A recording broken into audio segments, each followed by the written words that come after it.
Assalamualaikum warahmatullahi wabarakatuh. Perkenalkan, nama saya Maulidia Nursaya Kinanti, biasa dipanggil Mau dengan NIM 0904042154. Nama saya Meli Rahma Wijaya, biasa dipanggil Amel dengan NIM 090404211050. Kami dari Prodi Ilmu Kelautan UIN Sunan Ampel Surabaya kelas B. Di sini kita akan menjelaskan materi tentang sistem hormonal ikan. Yuk simak terus video ini.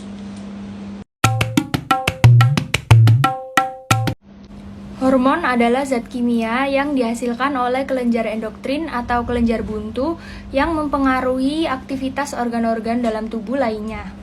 Kelenjar ini merupakan kelenjar yang tidak memiliki saluran, sehingga akan mengikuti peredaran darah. Apabila sampai pada suatu organ, maka hormon akan merangsang terjadinya perubahan. Pada hewan, hormon yang paling dikenal adalah hormon yang dihasilkan oleh kelenjar endokrin vertebrata. Molekul hormon dilepaskan langsung ke aliran darah. Ada juga hormon yang disebut ektohormon, yaitu hormon yang tidak langsung dialirkan ke dalam darah, melainkan melalui sirkulasi atau difusi ke sel target. Hormon dihasilkan oleh kelenjar-kelenjar hormon. Yang pertama, hormon pertumbuhan, hormon reproduksi, hormon ekskresi, dan osmoregulasi. Menurut hasil kelenjar hormon, yang pertama endohormon, yaitu yang bekerja di dalam tubuh, seperti hormon-hormon di atas. Yang kedua ada ektohormon yang bekerja di luar tubuh, seperti fenomen yang merangsang jenis kelamin lain mendekat untuk berpijah. Sistem hormon pada ikan. Ikan memiliki beberapa kelenjar endokrin yang menghasilkan hormon, antara lain pituitari, tiroid, ginjal, gonad, pankreas, dan urofisis. Pituitari, kelenjar pituitari atau hipofisa terletak pada lekukan tulang di dasar otak atau disebut sela tursika yang terdiri atas dua bagian utama, yaitu adenohipofisa dan neurohipofisa. Adenohipofisa terdiri atas pars distalis dan pars intermedia, sedangkan neurohipofisa hanya terdiri atas pars nervosa yang berfungsi mensekresikan oksitoksin, arginin, vasotocin, dan isotopars distalis yang merupakan juga bagian utama adenohipofisa yang menghasilkan sel-sel pesekresi. Hormon prolaktin, hormon adrenokortikotropik, hormon pertumbuhan, hormon pelepas tiroid, dan gonadotropin serta pars intermedia mensekresi hormon pelepas melanosit, yang dimana pelepasan hormonnya diatur oleh faktor-faktor yang berasal dari hipotalamus. Tiroid, tirotrofin pituitari merupakan faktor utama yang mengontrol fungsi tiroid di bawah kondisi normal. Fungsi tiroid adalah membuat, menyimpan, dan mengeluarkan sekresi yang terutama berhubungan dengan pengaturan laju metabolisme.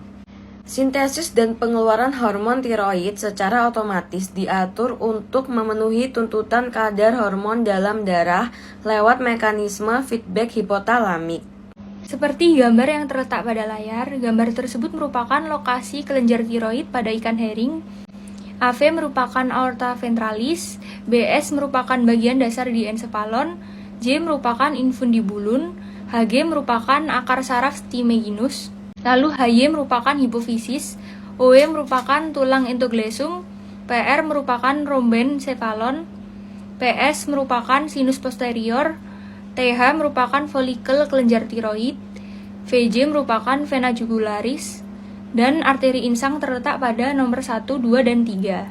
Bila kadar hormon tiroid yang beredar dalam darah tinggi, maka akan menekan output TSH pituitari, sedangkan kadar rendah akan menaikkannya.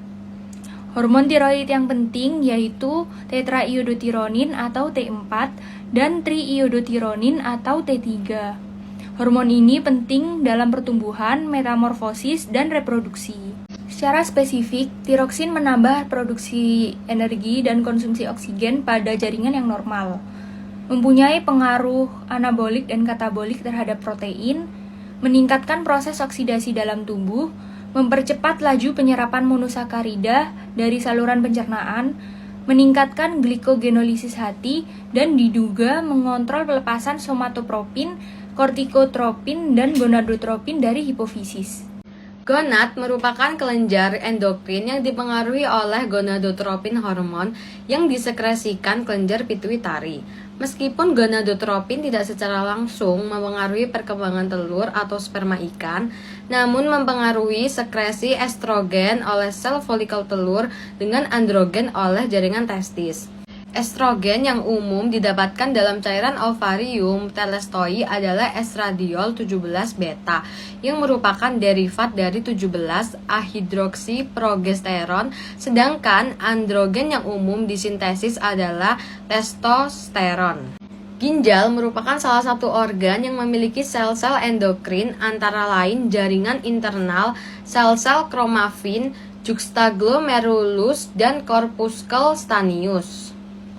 Fungsi kelenjar ini dikontrol oleh pituitari melalui ASI TH. Pada teleostei, kelenjar ultimobranchial terletak pada septum pemisah antara rongga abdomen dan sinus venosus. Tampak sebagai pita berwarna putih pada septum. Kelenjar ini serupa dengan paratiroid pada vertebrata tingkat tinggi, tetapi tidak berupa folikel melainkan menyebar pada septum. Kalsitonin merupakan hormon yang disekresikan oleh kelenjar ultimobranchial. Hormon ini berperan menurunkan kadar kalsium darah. Beberapa kajian juga menunjukkan bahwa kalsitonin dapat melakukan peranan yang membuat ikan mampu menyesuaikan diri terhadap lingkungan hidromineral yang berubah-ubah. Urofisis merupakan neurosekretory yang terletak pada bagian belakang spinal cord. Urofisis terdapat pada setiap spesies ikan, namun fungsi hormon yang dihasilkan masih menimbulkan kontroversi. Walaupun secara umum, sekresi urofisis berhubungan dengan fungsi osmoregulasi yang pengaruh terbesarnya ada pada ginjal. Ada 4 jenis hormon yang diidentifikasikan dari urofisis, yaitu urotensin 1, 2, 3, dan 4. Pada ikan, urotensin 1 belum diketahui efeknya secara pasti. Namun, pada vertebrata darat berperan dalam penurunan tekanan darah.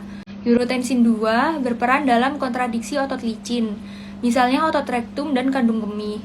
Urotensin 3 menstimulasi peningkatan penyerapan Na+ oleh insang dan pelepasan Na+ oleh ginjal. Urotensin 4 diduga adalah arginin vasotocin, tetapi hanya teridentifikasi pada rainbow trout Jepang. Pada ikan karper, urofisis memproduksi sebagian besar asetikolin. Sekian dari kami. Apabila ada salah kata, Mohon dimaafkan. Wassalamualaikum warahmatullahi wabarakatuh.